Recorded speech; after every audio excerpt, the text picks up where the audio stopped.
السلام علیکم ورحمۃ اللہ وبرکاتہ۔ امید کرتی ہوں آپ سب خیریت سے ہوں گے۔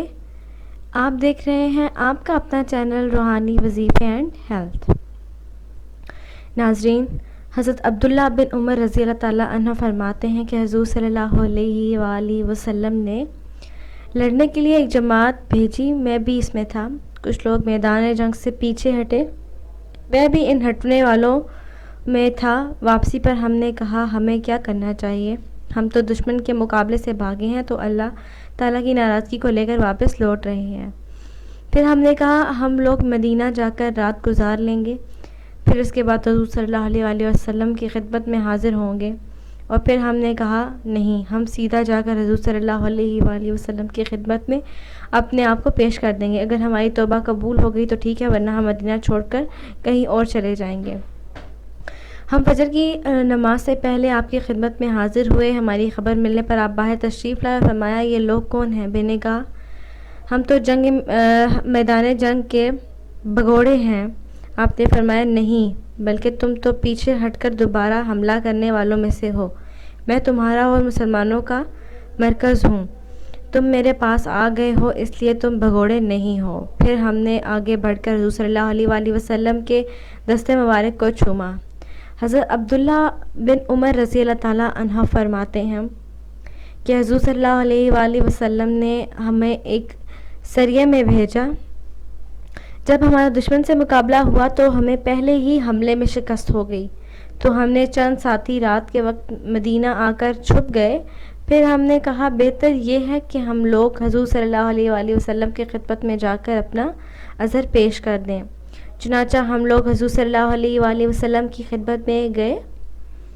جب ہماری آپ سے ملاقات ہوئی تو ہم نے عرض کیا یا رسول اللہ، ہم تو میدان جنگ کے بھگوڑے ہیں۔ آپ نے فرمایا نہیں، تم پیچھے ہٹ کر مقابلہ کرنے والوں میں سے ہو اور میں تمہارا مرکز ہوں۔ اسودر ابھی نے یہ الفاظ نقل کیے ہیں اور میں ہر مسلمان کا مرکز ہوں۔ بہقی میں حضرت ابن عمر رضی اللہ تعالیٰ سے اسی جیسی حدیث مروی ہے کہ اس میں یہ مضمون بھی ہے کہ ہم نے کہا یا رسول اللہ، ہم تو میدان جنگ کے بھگوڑے ہیں۔ آپ نے فرمایا نہیں، تم تو پیچھے ہٹ کر مقابلہ کرنے والے ہو۔ ہم نے کہا یا نبی، ہم نے تو یہ ارادہ کر لیا تھا کہ ہم مدینہ نہ آئیں بلکہ سمندر کا سفر کر کے کہیں اور چلے جائیں، ہم تو اپنے بھاگنے پر بڑے شرمندہ تھے۔ آپ نے فرمایا ایسا نہ کرو کیونکہ میں ہر مسلمان کا مرکز ہوں۔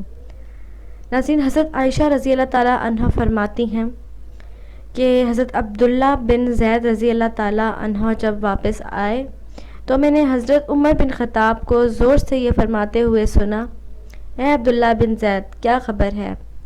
اس وقت حضرت عمر مسجد کے اندر تھے اور حضرت عبداللہ بن زید میرے حجرے کے دروازے کے پاس سے گزر رہے تھے۔ حضرت عمر نے کہا اے عبداللہ بن زید، تمہارے پاس کیا خبر ہے؟ انہوں نے کہا اے امیر المومنین، میں خبر لے کر آپ کی خدمت میں حاضر ہو رہا ہوں۔ جب وہ حضرت عمر کے پاس پہنچ گئے تو انہوں نے مسلمانوں کے سارے حالات سنائے۔ میں نے کسی واقعہ کی ان سے زیادہ اچھی اور زیادہ تفصیلی کارگزاری سنانے والا نہیں سنا۔ جب شکست کھائے ہوئے مسلمان آئے اور حضرت عمر نے دیکھا کہ میدان جنگ سے بھاگ آنے کی وجہ سے مہاجرین اور انصار مسلمان گھبرائے ہوئے ہیں تو فرمایا اے مسلمانوں کی جماعت، تم نہ گھبراؤ، میں تمہارا مرکز ہوں، تم میرے پاس بھاگ کر آئے ہو، یہ میدان جنگ سے بھاگنا نہیں ہے، یہ تو تیاری کر کے دوبارہ میدان جنگ میں جانے کے لیے ہے۔ ناظرین، حضرت محمد بن عبد الرحمن بن حسین وغیرہ حضرات بیان کرتے ہیں کہ قبیلہ بنو نجار کی حضرت معاذ قاری رضی اللہ تعالیٰ عنہ ان لوگوں میں سے تھے جو کہ بصرہ بھی عبید کی جنگ میں شریک ہوئے تھے۔ جب وہ یہ آیت پڑھا کرتے تو رو پڑتے۔ ترجمہ یہ ہے، اور جو کوئی ان سے پھیرے پیٹھ اس دن مگر یہ کہ ہنر کرتا ہو لڑائی کا یا جو ملتا ہو فوج میں، سو وہ پھر اللہ کا غضب لے کر، اور اس کا ٹھکانہ دوزخ ہے، اور وہ کیا برا ٹھکانہ ہے۔ حضرت عمر رضی اللہ تعالیٰ عنہ سے فرماتے اے معاذ نہ رو، میں تمہارا مرکز ہوں، تم بھاگ کر میرے پاس آئے ہو۔ حضرت عبد الرحمن بن ابی لیلہ رضی اللہ تعالیٰ عنہ فرماتے ہیں کہ حضرت سعد بن عبید رضی اللہ تعالیٰ عنہ حضور صلی اللہ علیہ وآلہ وسلم کے صحابہ رضی اللہ تعالیٰ عنہ میں سے تھے، اور جس دن ابو عبید رضی اللہ تعالیٰ عنہ شہید ہوئے تھے اس دن یہ میدان جنگ سے بھاگ گئے تھے، اور قاری کہا جاتا ہے، اور ان کو قاری کہا جاتا تھا، اور حضور صلی اللہ علیہ وآلہ وسلم کے صحابہ رضی اللہ تعالیٰ عنہ میں سے اور کسی قاری نہیں کہا جاتا تھا۔ حضرت عمر بن خطاب رضی اللہ تعالیٰ عنہ نے حضرت سعد بن عبید سے فرمایا کیا شام ہو جانا چاہیے کیا آپ شام جانا چاہتے ہیں، کیونکہ وہاں مسلمان کمزور ہو گئے ہیں اور دشمن اب ان پر جری ہو گئے ہیں، ہو سکتا ہے کہ آپ شام جا کر اپنے بھاگنے کا گناہ دھو لیں۔ حضرت سعد نے کہا نہیں، میں تو اس علاقے میں جاؤں گا جہاں سے بھاگ کر آیا تھا، اور اسی دشمن سے مقابلے میں جاؤں گا جس نے میرے ساتھ ایسا معاملہ کیا جس سے میں بھاگنے پر مجبور ہو گیا۔ چنانچہ حضرت سعد قادسیہ چلے گئے اور وہاں جا کر شہید ہو گئے۔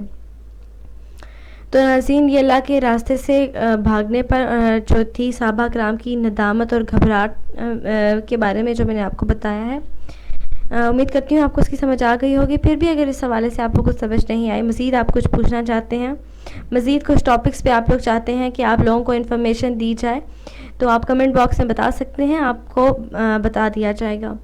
تو ناظرین، ابھی تک کے لیے اتنا ہی۔ مزید ویڈیوز کے لیے ہمارے چینل روحانی وظیفے اینڈ ہیلتھ کو سبسکرائب کرتے ہیں اور بیل آئیکن پر ضرور پریس کیجیے گا تاکہ نہیں آنے والی بھی تمام ویڈیوز آپ لوگوں تک پہنچتی رہیں۔ تو ناظرین، ابھی تک کے لیے اتنا ہی۔ اگلی ویڈیو تک کے لیے اجازت چاہتی ہوں۔ اپنا بہت سارا خیال رکھیے گا۔ اللہ حافظ۔